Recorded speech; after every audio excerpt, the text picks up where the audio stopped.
613. ഒരു ഭയങ്കര പിശുക്കൻ.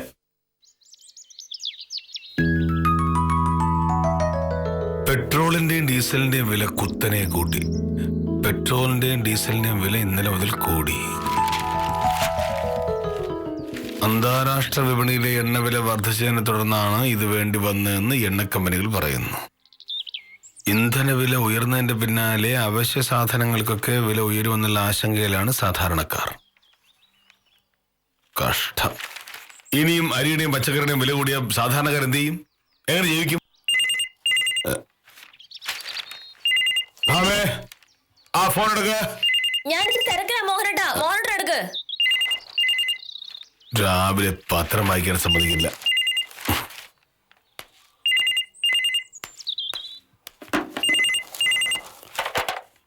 ഹലോ, അതെ, കെ മോഹനകൃഷ്ണനാണ്. പറയൂ. ഓ, നന്നായി. ഇനിയിപ്പോ വേറെ പ്രശ്നങ്ങളൊന്നുമില്ലല്ലോ? ഓ, വളരെ നന്നായി. ഞാൻ ആഫീസിൽ നിന്ന് ഇറങ്ങിയിട്ട് അതുവഴി വരാം. ശരി.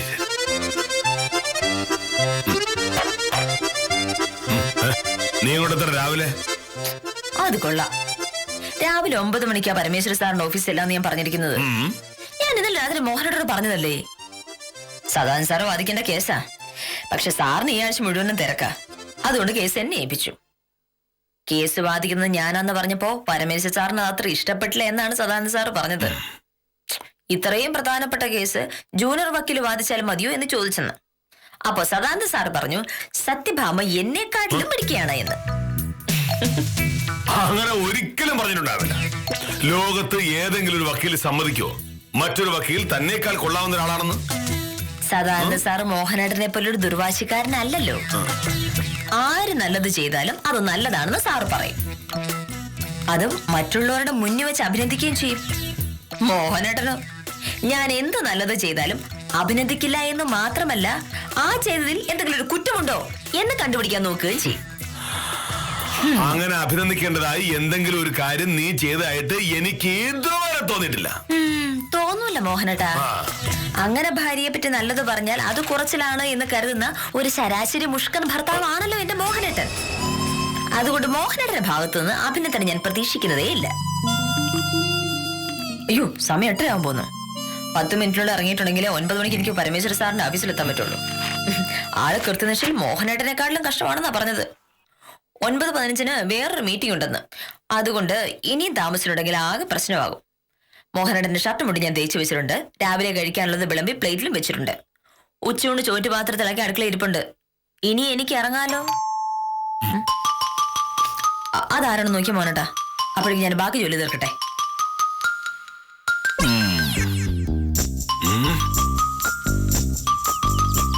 നമസ്കാരം സാർ. നമസ്കാരം. എന്താ സുധാകരൻ രാവിലെ? സാറിനെ ഒന്ന് കാണാൻ വന്നതാ. അത് മനസ്സിലായി. വന്നതിന്റെ കാര്യം എന്താണെന്നാണ് ഞാൻ ചോദിച്ചത്. സാറേ, പണിക്ക് പോയിട്ട് ഒരാഴ്ചയായി. ഈ വലത് കൈക്ക് ഭയങ്കര വേദനയാ. എന്തെങ്കിലും ചെയ്യാന്ന് വെച്ചാ അപ്പ തുടങ്ങും ഒരു തരിപ്പും വേദനയൊക്കെ. ഡോക്ടറെ കാണാന്ന് വെച്ചാ കയ്യിലൊറ്റ കാശില്ല.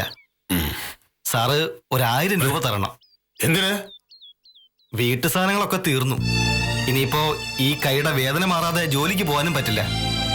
തൽക്കാലത്തേക്ക് പിടിച്ചു നിൽക്കാൻ 1000 രൂപ കിട്ടിയേ പറ്റൂ. 2 ആഴ്ച കഴിഞ്ഞ് ഞാൻ തിരിച്ചു തരാം. ഞാൻ ആർക്കും പൈസ കടം കൊടുക്കാറില്ല. അതെനിക്കറിയാം. എന്റെ ഗതികേട് സാർ മനസ്സിലാക്കണം. ഞാൻ പലരോടും ചോദിച്ചു, ആരുടെ കയ്യിലും പൈസ ഇല്ല. വീട്ടിലെ കെട്ടിയോളും കുട്ടികളും പട്ടിണിയാ സാറേ. ജോലിക്ക് പോയി തുടങ്ങിയ ഉടനെ ഞാൻ സാറിന്റെ പൈസ കൊണ്ടുതരാം. സുധാകര, ഇന്നലെ വൈകിട്ട് സുധാകരൻ രാമൻകുട്ടിയുടെ കള്ള് ഷാപ്പിൽ പോയിരുന്നോ? അല്ല, അത് കുടിക്കാൻ കാശുണ്ട്, വീട്ടു സാധനങ്ങൾ വാങ്ങാൻ കാശില്ല. അല്ല സാറേ, ഷാപ്പിൽ വിറക് കീറിയ വകയില് കുറച്ച് കാശ് കിട്ടാനുണ്ടായിരുന്നു. അത് ചോദിക്കാൻ പോയതാ. കള്ളു കുടിച്ചില്ല. എനിക്കൊന്നും അറിയണ്ട. സുധാകരന് ജോലിക്ക് പോകാൻ വയ്യ. അതിന് കൈവേദന, കാൽവേദന എന്നിങ്ങനെയുള്ള ന്യായങ്ങൾ അങ്ങനെ പറയും. എന്നിട്ട് വീട്ടു ചിലവനാണെന്ന് പറഞ്ഞ് നാട് നീളെ തെണ്ടി നടന്ന് കാശ് വാങ്ങും. നാണമില്ലേ സുധാകര? ആരോഗ്യമുള്ള ആണുങ്ങൾ തെണ്ടിയല്ല കുടുംബം നോക്കേണ്ടത്, അധ്വാനിച്ചാണ്. സാറേ, കൈവേദന ആയതുകൊണ്ടാ പണിക്ക് പോകാൻ പറ്റാത്തത്. ആ കൈവേദന സുധാകരന്റെ അടവാണ്. ജോലി ചെയ്യാതെ ജീവിക്കാനുള്ള അടവ്. അത് മോഹനകൃഷ്ണന്റെ അടുത്ത് നടക്കില്ല. എന്റെ കയ്യിൽ നിന്ന് 10 പൈസ കിട്ടുമെന്ന് സുധാകരൻ വിചാരിക്കും വേണ്ട. തലവണ നോക്ക.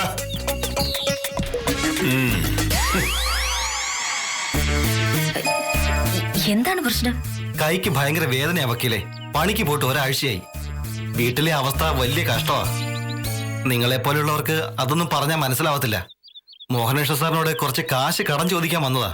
2 ആഴ്ച കഴിഞ്ഞ് ഞാൻ തിരിച്ചു കൊടുക്കാമെന്നും പറഞ്ഞു. സുധാകരൻ ഒരു കാര്യം ചെയ്യും, ഒരു 11 മണിയാകുമ്പോഴേക്കും വക്കീൽ ഓഫീസിലേക്ക് വാ, ഞാൻ നോക്കട്ടെ. വലിയ ഉപകാരം വക്കീലെ.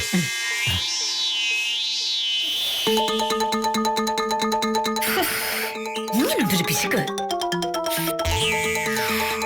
മോഹനേട്ട, ഇത് കുറച്ച് കഷ്ടമാണേ.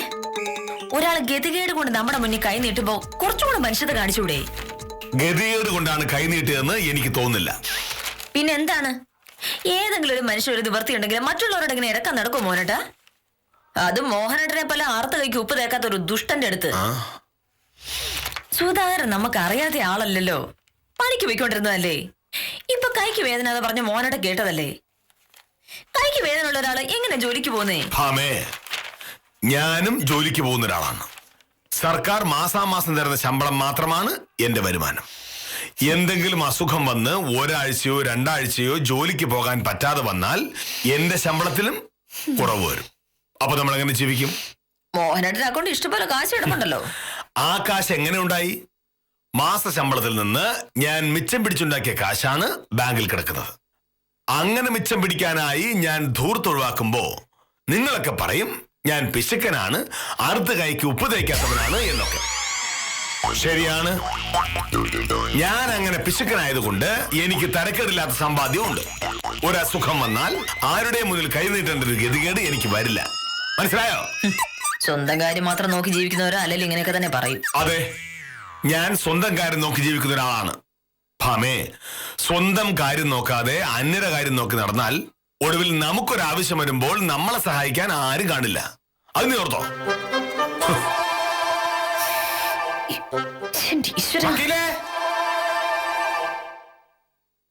നമസ്കാരം വക്കീലെ.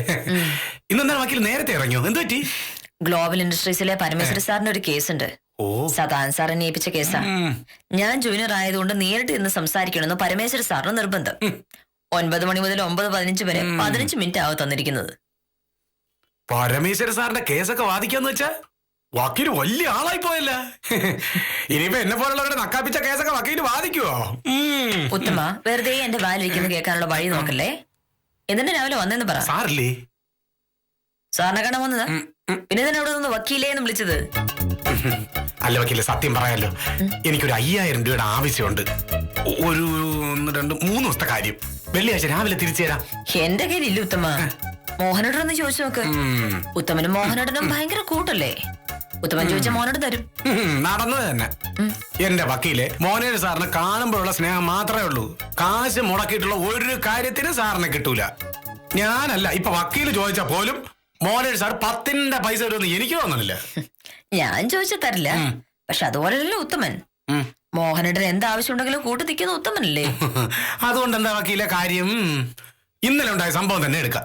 വില്ലേജ് ഓഫീസിന്റെ തൊട്ടടുത്തൊരു പെട്ടിക്കടയുണ്ട്, ജോണിക്കുട്ടിയുടെ. മോഹനേട് സാർ മിക്കവാറും അവിടെ നിന്ന് തന്നെയാണ് ചായ കുടിക്കുന്നത്. അത് മാത്രമല്ല, സാർ എന്താവശ്യം പറഞ്ഞാലും ജോണിക്കുട്ടി അപ്പൊ തന്നെ ചാടി ഇറങ്ങും. അത്രയ്ക്ക് ബഹുമാനമാണ് ജോണിക്കുട്ടിക്ക് സാറിനോട്. എനിക്കാളെ നേരിട്ട് അറിയില്ല, പക്ഷെ മോഹനോട് പറഞ്ഞു. ഇന്നലെ ഈ ജോണിക്കുട്ടിയുടെ മോൾ ആശുപത്രിയിലായി. കുറച്ച് ദിവസമായിട്ട് പനിയായിരുന്നു. ഇന്നലെ അത് കൂടി. ആശുപത്രി ചെന്നപ്പോ ടൈഫോയിഡ് ആണോ എന്നൊരു സംശയം ഡോക്ടർമാര് പറഞ്ഞു. ടെസ്റ്റുകളെല്ലാം നടത്തുമെന്ന് പറഞ്ഞപ്പോ ജോണിക്കുട്ടിയുടെ കയ്യിൽ പെട്ടെന്ന് എടുക്കാൻ കാശില്ല. ഓടി വില്ലേജ് ഓഫീസിലോട്ട് ചെന്നു. മോഹനേട് സാർ അറിയാതെ ശിശുപാല സാറിന്റെ അടുത്ത് കാശ് ചോദിച്ചു. അല്ല, വെറുതെ സാറിനെ ബുദ്ധിമുട്ടിക്കണ്ട എന്നേ ജോണിക്കുട്ടി കരുതിയുള്ളൂ. എന്റെ വക്കീലെ, ശിശുപാല സാർ ജോണിക്കുട്ടിയോട് സംസാരിക്കുന്നതിന്റെ ഇടയിൽ മോഹനേട് സാർ ഇറങ്ങിയെങ്കിൽ ചെന്ന് ജോലി ചെയ്യാതെ മറ്റുള്ളവരുമായിട്ട് സംസാരിച്ച് സമയം കളയുന്നോ എന്നും പറഞ്ഞുകൊണ്ട് ശിശുപാല സാറിന് ഒരു വിരട്ട്. ശിശുപാല സാർ കാര്യം പറഞ്ഞപ്പോ ജോണിക്കുട്ടിയോട് പറയുകയാണ്, ഇത് വില്ലേജ് ഓഫീസാണ്, ഇവിടെ പിരിവിന് വരാൻ പറ്റില്ല എന്ന്. പിരിവിന് വരാനോ? ഈ പെട്ടെന്നുള്ള ദേഷ്യത്തിൽ സാറ് പറഞ്ഞതായിരിക്കും. എന്നാലും ജോണിക്കുട്ടി ഉണ്ടാക്കി എത്ര ചായ കുടിച്ചതാണ് മോഹനേട് സാറ്. കാശ് കൊടുത്തിട്ടായിരിക്കും ചായ കുടിച്ചത്. എങ്കിലും ഒരു മനുഷ്യന്റെ മുഖത്തൂക്കി ഇങ്ങനെയൊക്കെ പറയാൻ പാടുണ്ടോ? ജോണിക്കുട്ടിക്കാണെങ്കിൽ ആകെ സങ്കടമായി. അവൻ കണ്ണ് നിറഞ്ഞാണ് പോയതെന്ന ശിശുപാല സാർ പറഞ്ഞത്. മോനേഴ് സാർ ഒരു കൂസലും ഇല്ലാതെ താലൂക്ക് ഓഫീസിൽ പോയി. അങ്ങനെയുള്ള മോനേഴ് സാറിന്റെ അടുത്ത് ഞാൻ കാശ് ചോദിക്കുവോ? വക്കീലിന്റെ കയ്യിൽ ഉണ്ടെങ്കിൽ താ, ഇല്ലെങ്കിൽ വേണ്ട. ഞാൻ നോക്കട്ടെ. പൈസ ശരിയാവുകയാണെങ്കിൽ ഉത്തമനെ വിളിച്ചോ. അപ്പൊ വക്കീൽ ഓഫീസിലേക്ക് വന്നോ. അയ്യോ, വലിയ ഉപകാരം. ശരി എന്നാ.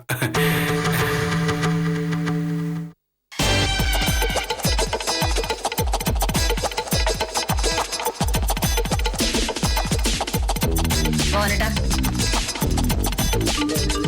എന്താണ് ഇത്ര കാര്യമായിട്ട് എഴുതുന്നേ? എന്റെ ഭാമയെ കഴിഞ്ഞ മാസത്തെ ചെലവ് നീ കണ്ടോ? ഇങ്ങനെ പോയാൽ നമ്മളെ പോലുള്ളവർ എന്ത് ചെയ്യും? പെട്രോളിന്റെ ഡീസലിന്റെ വില കൂടിയ സ്ഥിതിക്ക് സാധനങ്ങളുടെ വില ഇനിയും കൂടും. ഈ മാസത്തെ ചെലവ് എന്താവുമെന്ന് ദൈവത്തിനറിയാം. മൊത്തത്തിൽ ചെലവൊന്ന് കുറച്ചേ പറ്റൂ. അടുക്കള സാധനങ്ങൾ വാങ്ങുന്നതിലൊക്കെ ഒരു നിയന്ത്രണം വേണം. ശമ്പളം ഉണ്ടെന്ന് പറഞ്ഞ് ധൂർത്തടിച്ചാൽ ഒടുവിൽ ഒരു ആവശ്യം വരുമ്പോൾ കയ്യിൽ 10 പൈസ കാണില്ല. ഇങ്ങനെ പേടിച്ച് പൈസ സമ്പാദിച്ച് അത് ബാങ്കിലിട്ടിട്ട് ആർക്കാണ് മോഹനേട്ട ഗുണം? വർഷങ്ങളായിട്ട് പരിചയമുള്ള ഒരു മനുഷ്യൻ അയാളുടെ മോൾക്ക് അസുഖമാണ് എന്ന് പറഞ്ഞ് ആഫീസിൽ കയറി വരുമ്പോ അയാളെ ആട്ടിയിറക്കുന്ന മര്യാദ മോഹനേട്ടൻ എവിടുന്നാ പഠിച്ചത്? ജോണിക്കുട്ടിയുടെ കാര്യമാണ് ഞാൻ പറയുന്നത്. ഇതൊക്കെ നിന്നോട് ആര് പറഞ്ഞു? ആര് പറഞ്ഞാലും ഞാൻ കാര്യം പറഞ്ഞല്ലോ. ജോണിക്കുട്ടി മോഹനേട്ടനോട് പൈസ ചോദിച്ചോ? ഇല്ല. ശിശുപാലൻ ചേട്ടനോട് കാശ് ചോദിച്ചാനാണോ മോഹനേട്ടൻ ആ വൃത്തിയോട് പറഞ്ഞത്? അത് പിന്നെ ആഫീസ് സമയത്ത് മറ്റു കാര്യങ്ങൾ സംസാരിച്ചാൽ ആഫീസ് കാര്യങ്ങൾ മുടങ്ങില്ലേ? സർക്കാർ മാസാമാസം എനിക്കും ശിശുപാലിനും ഒക്കെ ശമ്പളം തരുന്നത് സത്യസന്ധമായി ജോലി ചെയ്യാനാണ്. പരിചയമുള്ള ഒരാളുടെ മോക്ക് അസുഖം വരുമ്പോ സഹായിക്കുന്നതിനെക്കാട്ടിലും എന്ത് വലിയ ജോലിയാണ് വില്ലേജ് ഓഫീസിലുള്ളത്? ഭാമേ, വ്യക്തിപരമായ കാര്യവും ആഫീസ് കാര്യവും തമ്മിൽ കൂട്ടിക്കുഴയ്ക്കരുത്. അങ്ങനെ ചെയ്താൽ ഏതെങ്കിലും ഒരു സർക്കാർ ഓഫീസിൽ എന്തെങ്കിലും ജോലി നടക്കോ? കുറച്ചു മുമ്പ് അതിനോട് ഒരു കാര്യം പറഞ്ഞ ഓർമ്മയുണ്ടോ? കയ്യിൽ കിട്ടുന്ന പണമൊക്കെ ധൂർത്തടിച്ചാൽ നമുക്കൊരാവശ്യം വരുമ്പോൾ മറ്റുള്ളവരുടെ മുമ്പിൽ കൈനീട്ടേണ്ടി വരുമെന്ന്. ജോലിക്കുട്ടിക്ക് പറ്റിയത് അതാണ്. അത് എനിക്ക് പറ്റാതിരിക്കാനാണ് ജോലി ചെയ്യുന്ന പണം ഞാൻ സൂക്ഷിച്ചു വെക്കുന്നത്. മോഹനേട്ടാ, ഇങ്ങനെയല്ല ഭാവി സുരക്ഷിതമാക്കേണ്ടത്. പറയുമ്പോൾ മോഹനേട്ടൻ മാന്യനാണ്, സത്യസന്ധനാണ്, കൈക്കൂലി വാങ്ങില്ല, കള്ളു കുടിക്കില്ല. പക്ഷെ അതുകൊണ്ടൊക്കെ എന്തെങ്കിലും ഗുണമുണ്ടോ? ഒരു വേദന അനുഭവിക്കുന്ന സഹജീവിയെ സഹായിക്കാനുള്ള മനസ്സില്ലാത്തവരെ ദൈവം പോലും തിരിഞ്ഞു നോക്കില്ല. ഒരു ദിവസം മറ്റൊരാളുടെ സഹായം മോഹനേട്ടന് വേണ്ടി വരും. അന്ന് മോഹനേട്ട പഠിക്കും, നോക്കും.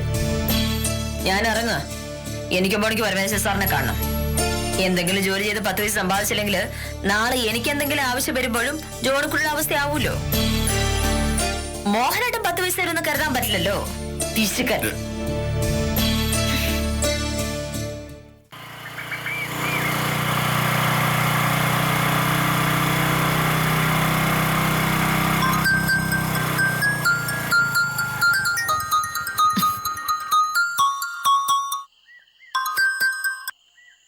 ഹലോ, ആ വിദ്യ, ഞാൻ പരമേശ്വര സാറിനെ കാണാൻ പോവാ. അയ്യോ, ഇപ്പൊ തന്നെ വൈകി. 10 മിനിറ്റിനുള്ളിൽ അവിടെ എത്തണം. സാറിനെ കണ്ടിട്ട് ഇറങ്ങിട്ട് ഞാൻ വിളിക്കാമേ. ശരി.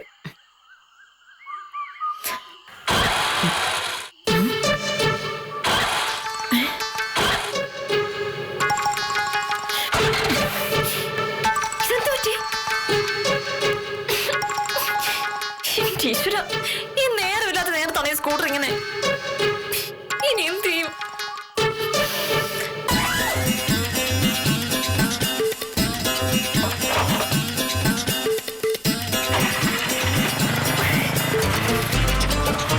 എന്താ വക്കീലേ, സ്കൂട്ടറിന് എന്ത് പറ്റി?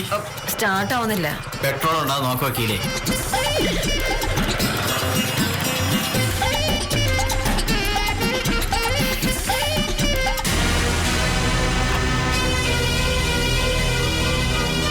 പെട്രോൾ ഉണ്ടല്ലോ. പിന്നെ എന്താ പറ്റി? ഇനിയിപ്പോ എങ്ങനെ ഞാൻ 9 മണിക്ക് അവിടെ എത്തും?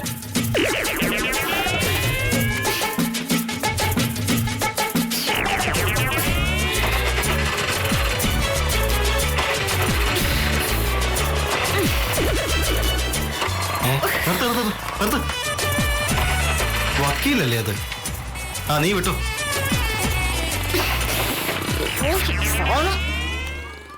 എന്ത് പറ്റി വക്കീലെ?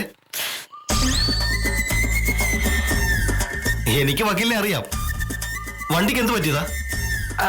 അറിഞ്ഞൂടാ, ഇവിടം വരെ ഓടി വന്നതാ. ഒരു ഫോൺ എടുക്കാൻ വേണ്ടി വണ്ടി നിർത്തതാ, പിന്നെ ഇത് സ്റ്റാർട്ട് ആവുന്നില്ല. ഞാനൊന്ന് നോക്കട്ടെ.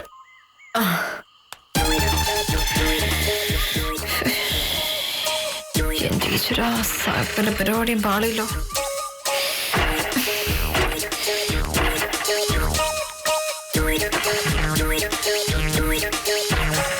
ആ സാർ, ഞാനാ. എന്റെ വണ്ടി വഴി വെച്ചത് കേടായി. ഇനി 9 മണിക്ക് പരമേശ്വര സാറിന് ഓഫീസിലെത്താൻ പറ്റും തോന്നുന്നില്ല. സാറൊന്ന് വിളിച്ച് പറയോ? ഓ ശരി സാർ, ഉച്ചയ്ക്ക് ഞാൻ പോയി കണ്ടോളാം. അയ്യോ, വലിയ ഉപകാരം സാർ.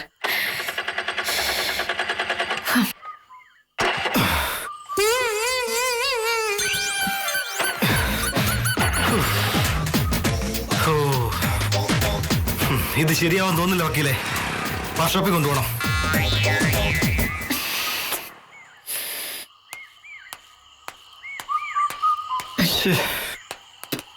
എന്തുപറ്റേ? ആ സുധാര, ഈ സ്കൂട്ടർ കേടായി. ഒന്ന് വർക്ക്ഷോപ്പിൽ കൊണ്ടുപോകാൻ സഹായിക്കാവോ? അയ്യോ, എനിക്ക് പോയിട്ട് ഇത്തിരി അത്യാവശ്യമുണ്ട്. നീ വേറെ ആരെങ്കിലും നോക്ക്. വക്കീലെ, 11 മണിക്ക് കാണാം. ഒരത്യാവശ്യവും ഇല്ല. രാവിലെ ആരെങ്കിലും പറ്റിച്ച് കുറച്ച് പൈസ ഒപ്പിച്ച് കാണും. അതുകൊണ്ട് രാമൻകുട്ടിയുടെ ഷാപ്പിലോട്ട് പോകുന്ന വഴിയാ. കടം വാങ്ങുക, കുടിക്കുക, ഇത് തന്നെ പണി.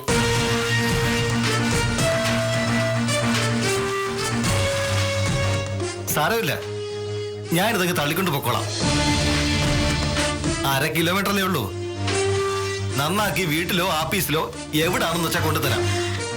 അല്ല, എനിക്ക് അങ്ങോട്ട്. ഓ, വക്കീലിനെ അറിയില്ല അല്ലേ? ഞാൻ ജോണിക്കുട്ടി, വില്ലേജ് ഓഫീസിന്റെ അടുത്ത് പെട്ടിക്കട നടത്തുക. മോഹനേശ്വർ സാറിന് എന്നെ അറിയാം. സാറിന്റെ ഭാര്യയ്ക്ക് ഇങ്ങനെ ഒരു ആവശ്യം വരുമ്പോ സഹായിച്ചില്ലെങ്കിൽ ഞാനൊരു മനുഷ്യനാണോ? വക്കീലൊരു ഓട്ടോ പിടിച്ച് ഓഫീസിലേക്ക് പൊയ്ക്കോ, സ്കൂട്ടർ ഞാൻ എത്തിച്ചോളാം. ജോണിക്കുട്ടിയുടെ മോക്കെന്തോ സംഭവം അറിഞ്ഞോ? അവൾക്ക് 8 വയസ്സേ ഉള്ളൂ. കുറച്ചു ദിവസമായിട്ട് പനിയായിരുന്നു. ഇന്നലെ ആശുപത്രി ചെന്നപ്പോഴാ ടൈഫോയിഡ് ആണെന്ന് സംശയം പറഞ്ഞത്. പെട്ടെന്ന് എടുക്കാൻ കയ്യിൽ കാശില്ലാത്തതുകൊണ്ട് വില്ലേജ് ഓഫീസിൽ ചെന്ന് ശിശുപാലൻ സാറിനോട് കുറച്ച് കാശ് കടം ചോദിച്ചു. അത് കേട്ടുകൊണ്ടാ മോഹനേഷ് സാർ വന്നത്. ആഫീസ് സമയത്ത് ജോലി ചെയ്തില്ല എന്നും പറഞ്ഞ് ശിശുപാലൻ സാറിനെ വഴക്ക് പറഞ്ഞു. എന്നോട് പോകാനും പറഞ്ഞു. എനിക്ക് വലിയ സങ്കടമായി പോയി വക്കീലേ. സാർ ഇങ്ങനെ പെരുമാറുമെന്ന് സ്വപ്നത്തിൽ പോലും ഞാൻ കരുതിയില്ല. മോഹനേഷ് സാറിനെ മനസ്സിൽ പ്രാഗിക്കൊണ്ടാ തിരിച്ചു പോയത്. പക്ഷെ ഞാൻ അങ്ങനെ ചെയ്യാൻ പാടില്ലായിരുന്നെന്ന് പിന്നെയാ മനസ്സിലായത്. താലൂക്ക് ഓഫീസിലേക്ക് പോകുന്ന വഴി സാർ ആശുപത്രിയിൽ വന്നു. എന്നെ വിളിച്ച് 2000 രൂപ കയ്യിൽ വെച്ച് തന്നു. എന്നിട്ട് സാറ് പറയാ, കിട്ടുന്ന പണം മുഴുവൻ ചെലവാക്കാതെ സൂക്ഷിക്കണം. ഇതുപോലൊരു അത്യാവശ്യം വരുമ്പോ അന്യരുടെ മുമ്പിൽ കൈനീട്ടാൻ ഇടവരുത്തരുതെന്ന്.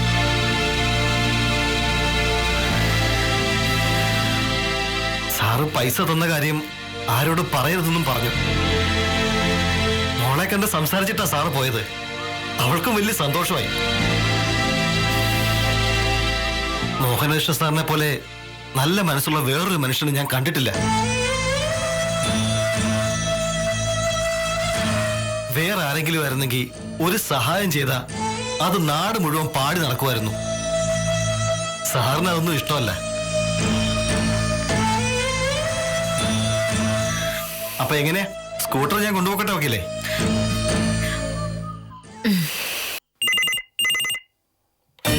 ഹലോ, അതെ, ഭാമ ഇവിടെ ഇല്ലല്ലോ. രാവിലെ ഇവിടെ അത്യാവശ്യം വന്നുകൊണ്ട് നേരത്തെ പോയി. ഒരു 10 മണി കഴിയുമ്പോൾ വക്കീൽ ഓഫീസ് കാണും. ആ, മൊബൈൽ വിളിച്ചാൽ കിട്ടുമായിരിക്കും. വിളിച്ചു നോക്കൂ. ശരി.